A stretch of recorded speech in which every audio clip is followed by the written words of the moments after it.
The Bears are now 3-7 on the season after a 16-13 win over the Carolina Panthers. Welcome in. It's Bears Now by Chat Sports. My name is Harrison Graham. We are going to dive into our post-game reaction here. And look, the score kind of tells a story. This game was ugly. These are not very good football teams, but I do think the better team won in the end. 7 of Carolina's 13 points came from, you guessed it, Ihmir Smith-Marsette on a 79-yard punt return. Otherwise, Chicago's defense kind of controlled the night. Really good effort by that group. Tyson Bagent did just enough. I thought he was shaky early, threw a couple of balls that really probably should have been picked off, got away with it.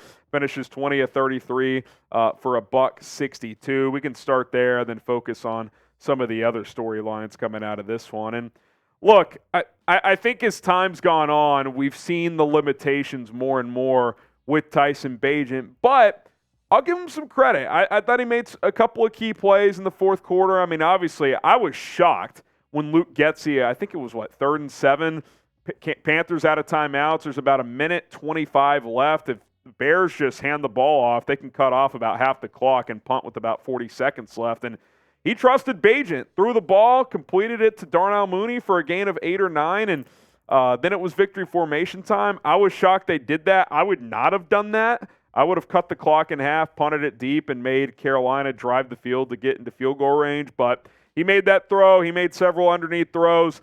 Missed a few opportunities as well. Tyler Scott was streaking on a post that he didn't recognize. DJ Moore he had in the flat where he predetermined a deep ball to Darnell Mooney. But here's the thing, man. When you're evaluating Tyson Bagent, what do you want your backup quarterback to do if your starter's going to miss multiple games? Can he keep you in games? Can he go 500? Well, Justin Fields has missed 4 games, and Tyson Bagent went 2-2. Now, the defense has played a lot better recently.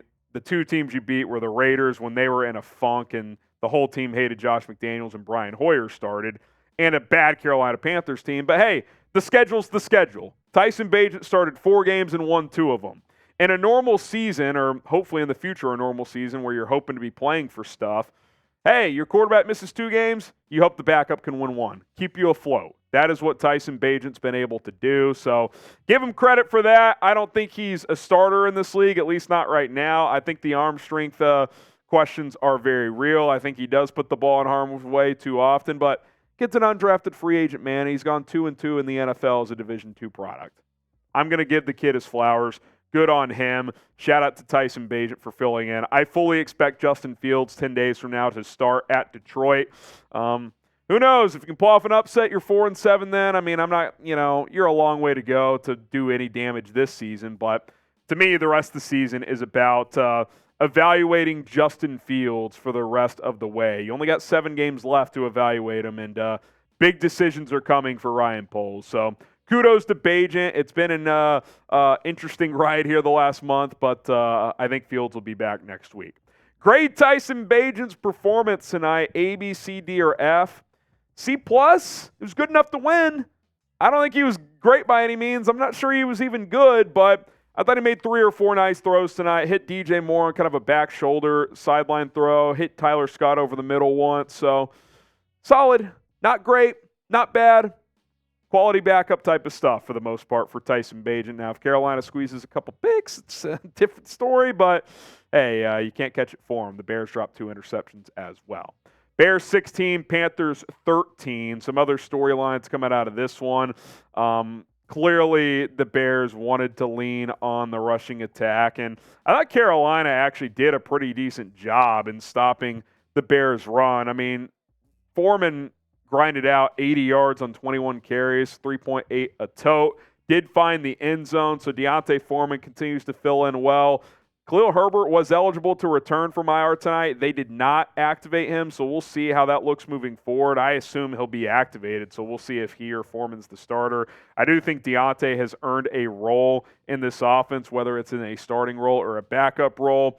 So I think he's done some pretty good things overall. DJ Moore, quick on him, 5 catches, 58 yards. Still not that big breakout game like we saw against Washington, but I just think with Bagent, the more production is going to be limited because you're not getting that vertical passing game like you were with Justin Fields. Kmet, 5 for 45. A couple plays for Tyler Scott. I mentioned that throw over the middle, which was a nice one for Bagent, 15-yard catch. Scott also had a 16-yard kind of creative reverse play that Luke Getsy dialed up. So a couple touches for him. Velus Jones was inactive tonight, so hopefully Tyler Scott continues to get more and more opportunities. And I know the ball wasn't thrown to him, but he had a wide open post. If Tyson Bagent sees it, that would have been about a 50-yard touchdown. So I think Tyler Scott, I think he's close. I think he could break through with the big play in the coming weeks.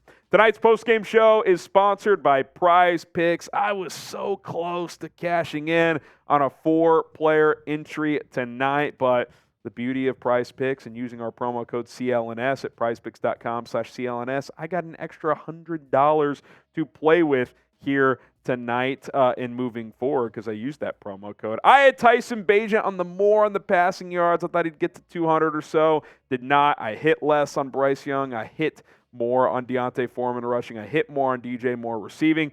That's why you use the, flex rollie. If I did a flex pick, which means you can miss one, I still would have made money. I went all or nothing. Did not work out. PrizePicks.com/CLNS. I'll be back at it tomorrow. You better believe that. I'll be having fun all weekend long during this week of college football and the NFL, NBA, college basketball as well. All you do is select 2 to 6 players in any given entry, and you can win anywhere from 3 times your money to 25 times your money. Get started today. That link and code is in the description and comments of this video. It's prizepicks.com/CLNS, code CLNS to get started today. And if I had to pick a player of the game, a Prize Picks player of the game, I'm going to go Deontay Foreman on offense, grinding out some tough yards. And I guess I'm going to go TJ Edwards on defense, 12 tackles. If Jack Sanborn or Tyreek Stevenson squeezes that ball for an interception, maybe I'd go one of them. Defense as a whole played well. Got to get those takeaways, though. They're there to have. Bryce Young threw you 2 interceptions, and you couldn't catch them.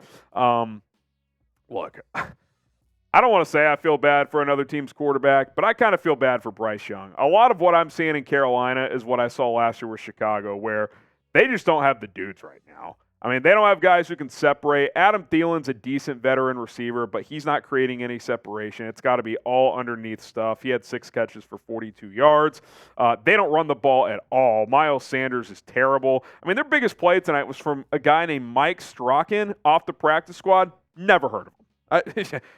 They threw that deep ball. It was a great ball from Bryce. I'm like, who the hell is that? Mike Strachan with the 45-yard catch. I mean, Chuba Hubbard, 9 for 23, and 9 of those came on 1 carry. So he had 8 for 14 the rest of the night. They just don't have difference makers, and the Bears took advantage. They didn't take advantage of taking the football away, but they got after Bryce Young in the first half. Courtney Cronin had the note of ESPN that the Bears pressured him on 9 of his 17 first-half dropbacks. Not sure where that number ended up, but the pressure was there. 3 sacks overall. Rasheem Green, Yannick Ngakoue each got home. So did Justin Jones. Justin Jones credited with 3 QB hits tonight. He's been playing better as of late. So, look, it was ugly. It shouldn't have been this close because you gave him 7 points on a punt return, but I thought the defense did their thing. The offense did just enough, and you add that up, and a bad team beats a worse team, 16-13 on Thursday night football. And listen, the dubs in the chat.